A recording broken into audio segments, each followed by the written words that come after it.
Our work never stopped. As many of you went to sleep last night, and I just want to give you an update on a lot of what it is that we found through the processing of the Cybertruck.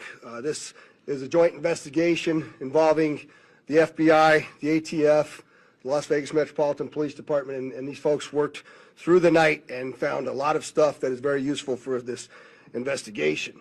As you look at this Cybertruck here, we had to transport this down to our fleet services so that we could really get through this thing. And I remind you that the subject inside wasn't able to be removed for a very long period of time because he was burnt beyond recognition.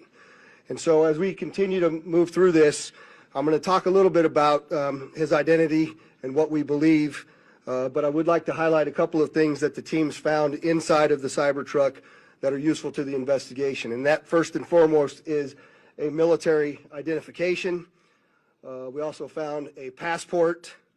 We found a Desert Eagle 50 caliber semi-automatic pistol. And if you'll notice on a lot of these guns that we're going to talk about here, they're almost just burnt beyond recognition as well. There's a SLR model B30 semi-automatic firearm, number of fireworks that were still in the vehicle that had to be removed. Notably, we found an iPhone and a smartwatch, and then several credit cards were also in the name of our subject. Our subject is 37-year-old Matthew Livelsberger. He's of Colorado Springs, Colorado, born July 22nd of 1987. Now, as you'll see here on a picture of his driver's license, let's see, the question really still remains for me, and I know that there's a lot of you folks in the media that are identifying this person as the person in our vehicle.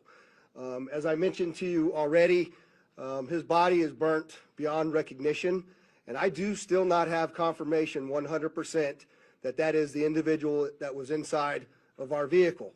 And so as I'm calling it now, the subject or person of interest, I will not come back until I have the confirmation through DNA or medical records that this is indeed, in fact, the subject inside of the vehicle.